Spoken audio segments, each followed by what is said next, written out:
En 1966, le cas de véritable crime le plus infâme d'Australie a changé le pays pour toujours. La disparition des enfants. Beaumont, Anna, Jane et Grant étaient si choquantes que les parents sont passés de laisser leurs enfants se promener librement pendant les heures de jour à les surveiller constamment. Aucun enfant n'était en sécurité, plus maintenant, et même les communautés soudées avaient du mal à se faire confiance. Près de 6 décennies plus tard, le poids de la tragique disparition des enfants Beaumont se fait toujours ressentir.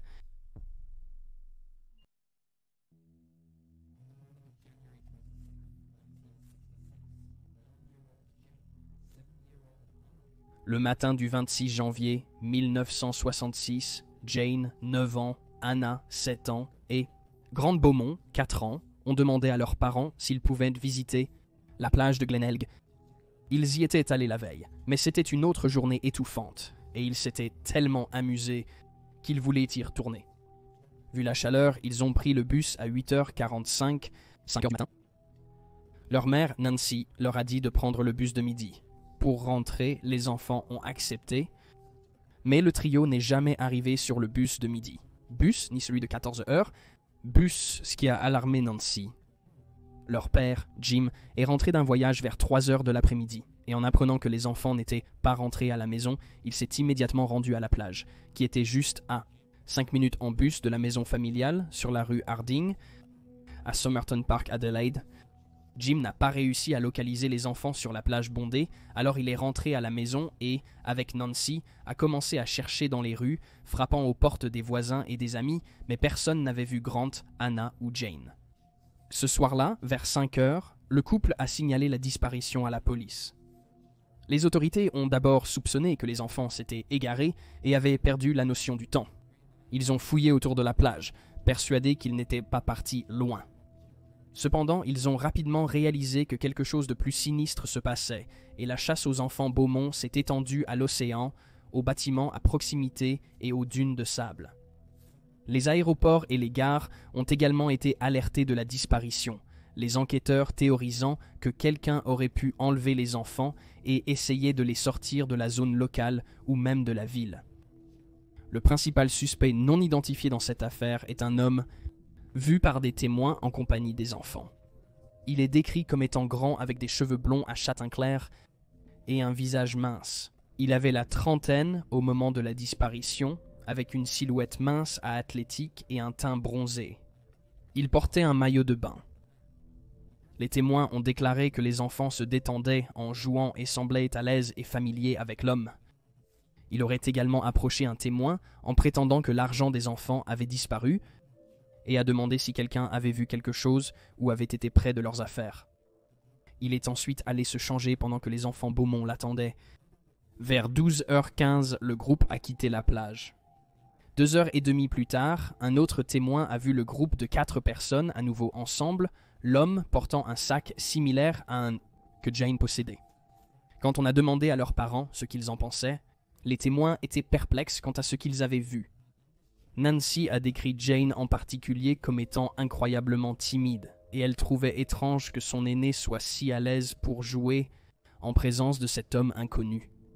Cela a amené les enquêteurs à supposer que l'homme avait déjà rencontré les enfants, et ils avaient appris à lui faire confiance.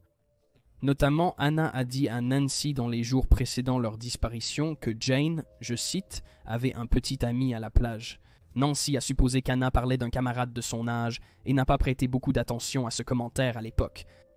Les enquêteurs ont appris dans les jours suivants la disparition que les enfants s'étaient arrêtés à la boulangerie Wenzel sur la rue Mosley toute proche. Le commerçant, qui connaissait bien les enfants car il venait souvent, a rapporté que Jane avait acheté des pâtés et une tourte à la viande avec un billet d'1 livre. C'était étrange car Nancy n'avait pas donné 1 livre à Jane. Elle donnait toujours des pièces d'argent aux enfants.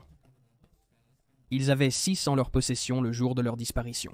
Shillings et sixpence, suffisant pour couvrir leurs frais de bus et acheter leur déjeuner et rien de plus. Le commerçant a également noté qu'il n'avait jamais acheté de tourte à la viande auparavant. Les autorités pensaient qu'il était probable que le billet d'1 livre avait été donné aux enfants par quelqu'un d'autre, très probablement l'homme étrange avec qui ils ont été vus. Une autre piste est apparue le 29 janvier, lorsqu'une femme leur a dit qu'elle avait parlé à 3 enfants ressemblant au Beaumont près du port de bateau de Patawalonga vers 7 heures du soir, le soir de leur disparition. Le port a ensuite été vidé et fouillé, mais aucun indice n'a été trouvé. Plusieurs mois ont passé avant l'apparition d'un autre témoin. Une femme a affirmé que la nuit de la disparition, elle avait vu un homme avec 2 filles et un garçon entrer dans une maison de sa rue qu'elle croyait être vide. Plus tard, elle a vu le garçon marcher seul, mais l'homme l'a rattrapé et l'a saisi brusquement. Le lendemain matin, cependant, il n'y avait aucune activité à la maison et elle n'a jamais revu le groupe. Il n'est pas clair pourquoi cette femme n'a pas divulgué l'information plus tôt, mais il semble que cela n'a produit aucun résultat concret. En novembre 1966, juste quelques mois après la disparition des enfants, le médium néerlandais Gerard Crochet a été amené en Australie pour aider à la recherche.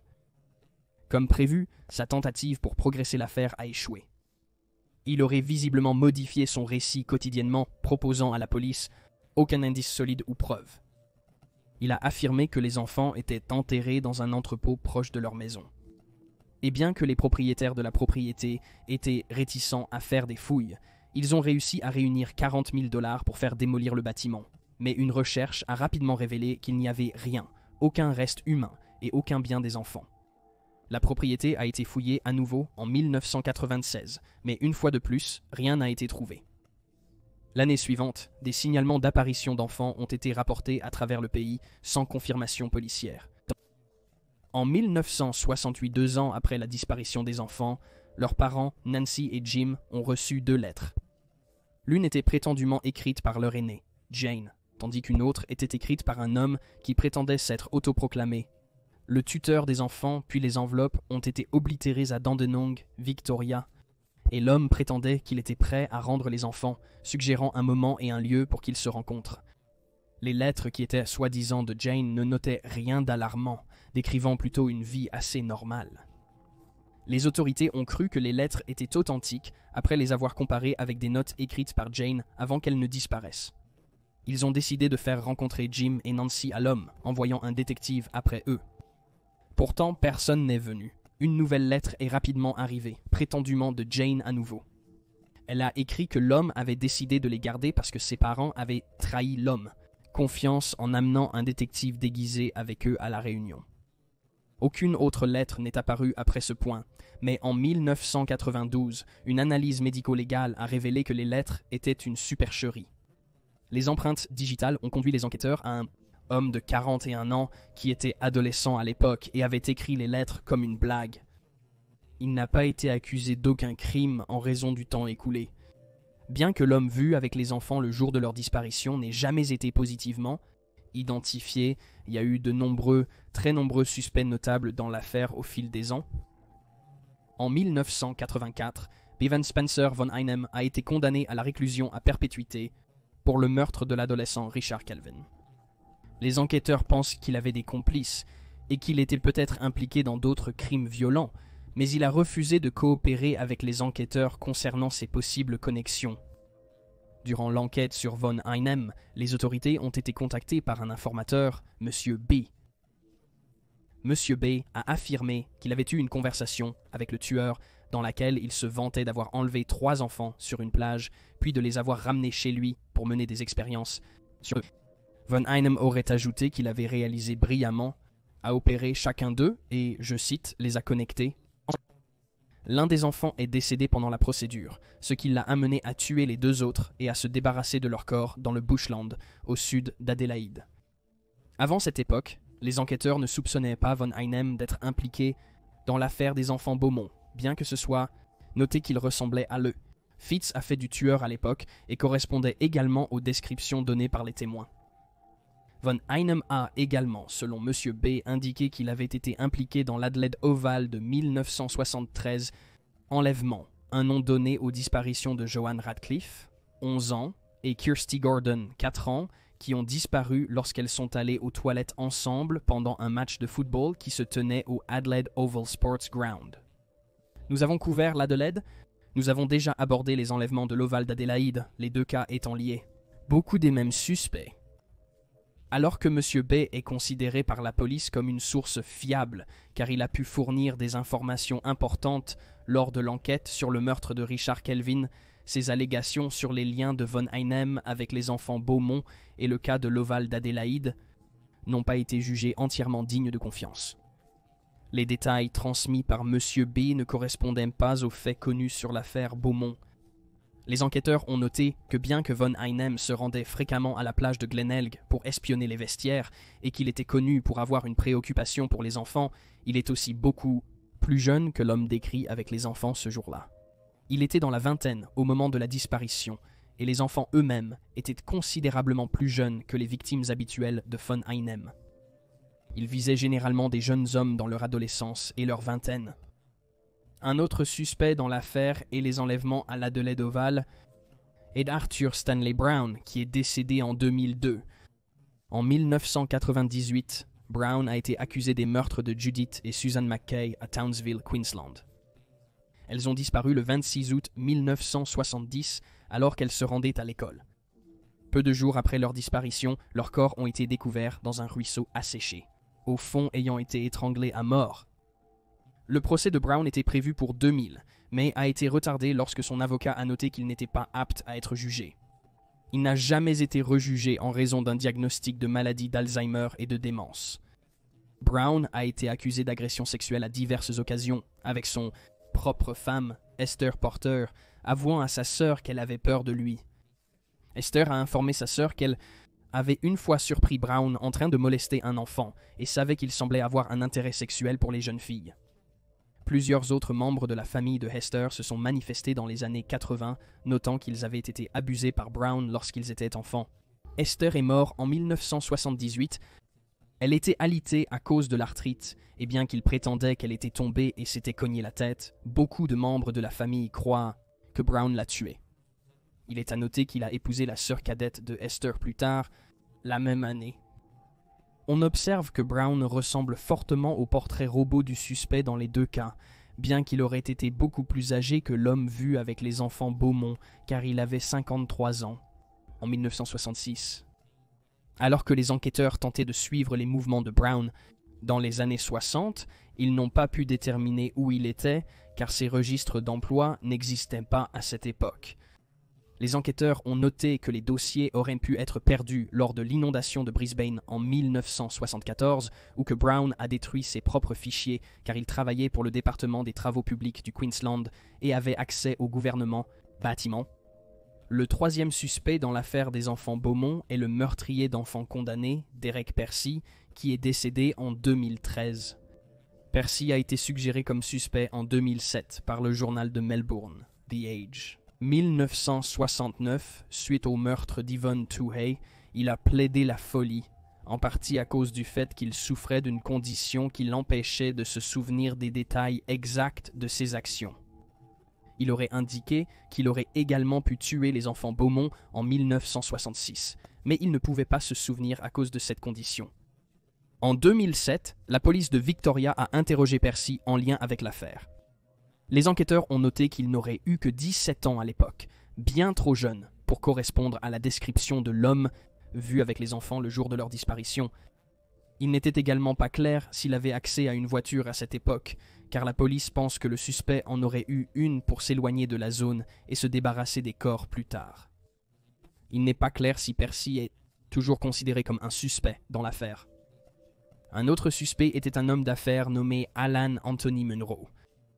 Munro a été porté à l'attention de la police par Alan McIntyre, qui lui-même avait été interrogé en relation avec l'affaire Beaumont. McIntyre a dit à l'Adelaide Advertiser que Munro, qui n'était pas identifié à l'époque, était passé par la maison de McIntyre en 1966 avec les corps des enfants Beaumont dans le coffre de sa voiture. Munro était un chef scout qui avait plaidé coupable de 10 infractions sexuelles sur des enfants remontant à 1962. Et selon McIntyre, était recherché dans les années 60 en Asie du Sud-Est pour d'autres infractions sexuelles sur enfants. Ayant plaidé coupable, il a écopé de 10 ans de prison, avec une période de non-libération conditionnelle de 5 ans et 5 mois. Des décennies plus tard, en juin 2017, les enquêteurs ont reçu une copie du journal d'un enfant daté de 1966. L'auteur du journal a noté que Monroe était dans la région de la plage de Glenelg au moment de la disparition des enfants. Bien que Monroe ait été enquêté en lien avec l'affaire, les autorités n'ont trouvé aucune preuve qu'il était impliqué. Puis, en 2013, le dernier suspect de l'affaire a été révélé suite à la publication du livre « L'homme en satin », dévoilant le mystère des enfants Beaumont disparus. Bien qu'il n'ait pas été identifié dans le livre, l'homme en satin est maintenant connu pour être Harry Phipps, un propriétaire d'usine qui est décédé en 2004. Phipps était un membre de l'élite sociale d'Adélaïde pendant les années 60 et son nom a été rendu public par son ex, fils peu de temps après la publication de L'homme de satin. Non seulement Phipps ressemble au portrait robot de l'homme vu avec les enfants le jour de leur disparition, mais il était aussi très riche et avait l'habitude de donner des billets d'une livre. De plus, en 1966, il vivait à seulement 250 mètres de la plage. Le fils éloigné de Phipps, Hayden, s'est manifesté en 2007. Il avait 15 ans en 1966 et se souvenait distinctement avoir vu les enfants Beaumont jouer dans le jardin arrière de son père. Les allégations de pédophilie contre Phipps ont émergé dans les années suivantes, impliquant son propre fils, Hayden étant l'une de ses victimes. Néanmoins, un autre fils de Phipps, Wayne, s'est prononcé contre son frère, accusation que son père était un tueur d'enfants abuseur. Il a affirmé que Hayden, décédé en 2016, avait inventé les allégations en raison de problèmes de santé mentale, déclarant, je cite, « C'est faux. Cela fait du mal à ceux que j'aime et à la mémoire de ceux que j'aimais. Nous aimions Harry et croyons en son innocence. » Le reporter Frank Pangelo a dit à Cable News Network, je cite, « Harry Phipps n'était pas le prédateur archétypal. C'était un homme aisé. Il avait beaucoup de respect dans la communauté, dirigeait une entreprise prospère et était un capitaine de l'industrie. Il n'y aurait eu aucune raison pour qu'il soit suspect. » Pourtant, la police a trouvé les informations fournies par Hayden et le livre « L'homme de soi crédible », surtout lorsque deux hommes ont affirmé que, lorsqu'ils étaient enfants, Phipps les avait payés pour creuser un trou dans la cour de son usine le week-end de la disparition des enfants. Il ne leur a jamais dit à quoi servait le trou de 2 mètres sur 1 mètre sur 2 mètres.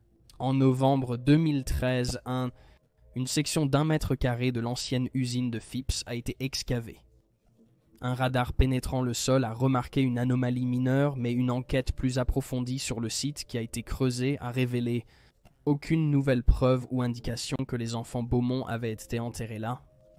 Une autre excavation a été réalisée en 2018, et bien que des os aient été trouvés, ils ont été déterminés comme appartenant à un animal.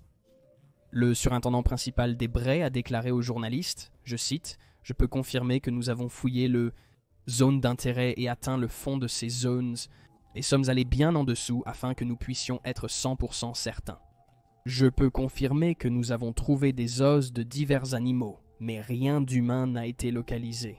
Sur le site, cela signifie malheureusement pour la famille Beaumont que nous n'avons toujours pas de réponse, mais nous le ferons toujours, faire tout ce qui est humainement possible pour localiser les enfants Beaumont et les ramener chez leur famille. » Le cas des enfants Beaumont disparus a donné lieu à l'une des plus grandes enquêtes policières de l'histoire australienne et a profondément affecté les parents à travers le pays. Durant les années 60, il était courant que les enfants se promènent librement, utilisant les transports publics et visitant les espaces publics par eux-mêmes. Mais le cas Beaumont a tout changé, surtout qu'il s'est produit si peu de temps après 1965, les meurtres de Wanda Beach, au cours desquels 2 adolescentes, Marianne Schmidt et Christine Sharrock, ont été tuées. Après la disparition de Jane, Anna et Grant, leurs parents sont restés dans leur maison de Somerton Park pendant des années. Ils espéraient qu'un jour, le trio rentrerait à la maison. Nancy aurait même gardé leur chambre exactement comme elle était le jour où ils sont partis pour la plage de Glenelg le 26 janvier 1966. Nancy a dit aux journalistes dans les mois qui ont suivi la disparition « Je ne pense pas qu'il soit vivant, mais je n'ai pas perdu espoir et tout ce que je veux, c'est qu'il revienne. » L'année suivante, elle paraissait plus optimiste sur l'affaire. En parlant en février 1967, elle a dit à un journaliste du Daily Telegraph d'Australie « Plus cela dure, plus je suis confiante qu'ils sont toujours en vie. Tu sais, j'ai rêvé d'eux la nuit dernière. Je ne rêve pas habituellement. En fait, c'est le premier vrai rêve que j'ai eu depuis que les enfants sont partis. Mais la nuit dernière, j'ai rêvé que j'entendais frapper à la porte arrière. C'étaient les enfants. Ils ont dit « Bonjour maman ». La seule chose que j'ai dite était « Où étais-tu » Ils se tenaient dans le hall arrière. J'ai pleuré et les ai ressentis partout. Savez-vous, c'est le premier rêve que j'ai fait. À partir de 2023, l'affaire reste non résolue. Aucun nouveau développement depuis. La cour de l'usine de Phipps a été creusée en 2018. Le commissaire de police Grant Stevens a noté qu'il y a moins de chances de résoudre l'affaire avec chaque année qui passe, ajoutant, je cite, « La réalité et la qualité des preuves médico-légales qui ont été collectées à ce moment-là lorsque les enfants ont disparu, ainsi que la mémoire des témoins et des témoins décédés, tous ces facteurs contribuent à de plus grandes difficultés dans la résolution de cette enquête particulière. » Cependant, il a été rapide à ajouter que l'affaire reste ouverte et que toute nouvelle information apportée sera minutieusement enquêtée. Tragiquement, Nancy et Jim sont maintenant tous les deux décédés. Nancy est morte en maison de retraite, à Adelaide le 16 septembre 2019, à l'âge de 92 ans. Jim est décédé le 9 avril 2023, à l'âge de 97 ans. Dans le cas, pour toute personne ayant des informations menant à la condamnation de l'abducteur des enfants. Si vous avez des informations sur la disparition de Jane, Anna et Grant Beaumont, vous pouvez contacter Crime Stoppers au 1-800-333-000. Et voilà les faits. Merci de laisser votre commentaire ci-dessous. Théorie et spéculation. Et n'oubliez pas d'aimer cette vidéo et restez alerte, restez en sécurité, et je vous verrai la prochaine fois.